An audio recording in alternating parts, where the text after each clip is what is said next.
Hello everybody, welcome back to Gaming Trials. So I did a power rankings video and it didn't save for whatever reason.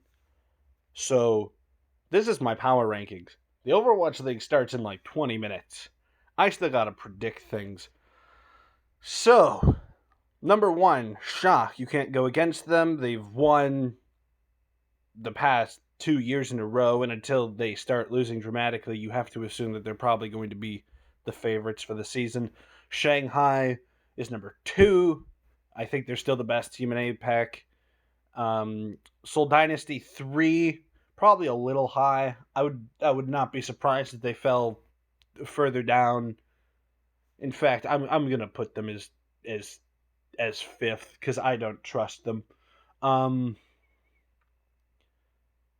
I don't trust them enough, but I think they'll be more consistent this season. But I think due to the APAC region's overall increased difficulty, it'll make it harder for them to really shine. Gladiators and Washington are now in the third and fourth spots instead of fourth and fifth because I really like what they've done with their rosters. Um, I went into a little bit more detail before, but I don't have the time to do that now, so I'll probably do that later.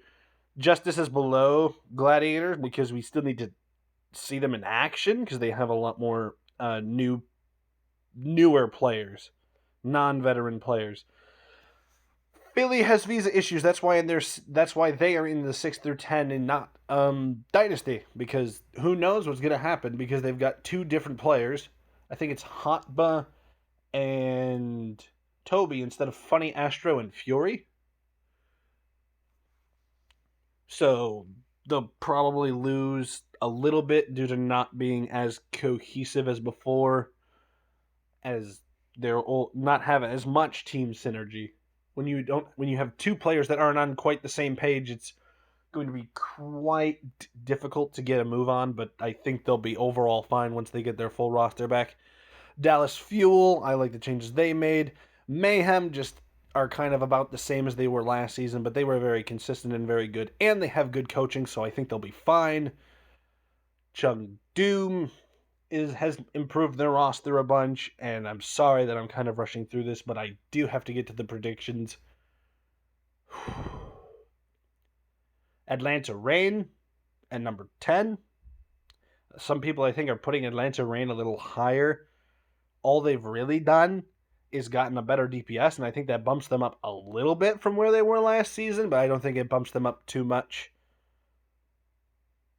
Outlaws at number 11 because, I think they're better than most of the teams below them, at least in the NA region. And I think that will put them in this spot overall, but I don't necessarily know. I think NYXL could probably beat the Outlaws, but I don't think the NYXL are going to have as great of a record as the Outlaws because they're in APAC and not in NA. The Toronto Defiant is the next American team or NA team here. I just don't trust the Defiant, and I don't know why. I think some people rate the Defiant higher than 12, but I just don't trust them. Mainly, I think I just trust the teams that are above them more than I trust them to pull out map wins and game wins. Guangzhou and Hangzhou. The APAC region, these three teams, they just don't strike me.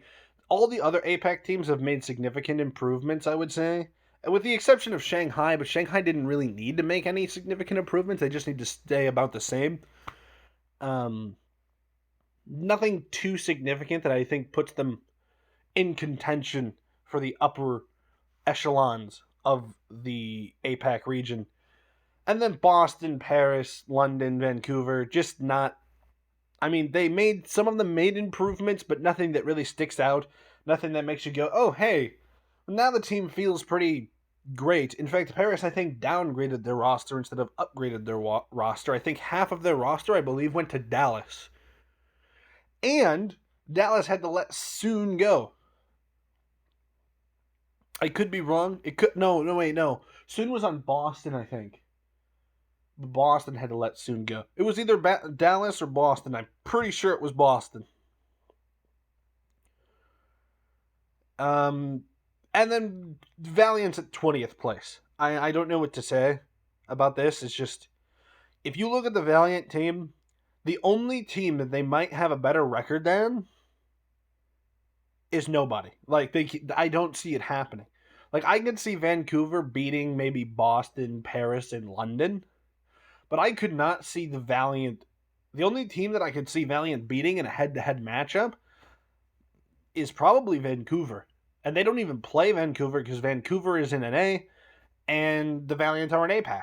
And I don't see them beating anyone in APAC. Even Hangzhou Spark or Guangzhou Charge or the NYXL, even though they're lower on the list, I just don't see them winning against those teams. And for that reason, they're in 20th. They might get one win in the season. One. It's more likely that they win 0 than they win 2 matches. They'll probably get map wins, but I think overall they'll probably have the worst map record, percentage-wise, that the league has ever seen. They'll have a worse map record than Shanghai relative to the amount of matches that they're playing. And obviously, Shanghai always had to play 4 maps so they can get not in 4 instead of 0 to 4 losses. Instead of now, if you get swept, it's just 0-3. So, with that being said, this is my power rankings with Shock at 1, Shanghai 2, Gladiators 3, Washington 4, Seoul 5, Philly 6, Dallas 7th, Mayhem 8th, Chengdu 9, Atlanta 10, Houston at 11, New York at 12, Toronto at 13, Guangzhou at 14, Hangzhou at 15, Boston at 16, Paris at 17, London at 18, Vancouver at 19th, and Valiant at 20th. Hope you all enjoyed. Catch you all in the predictions video. Peace out.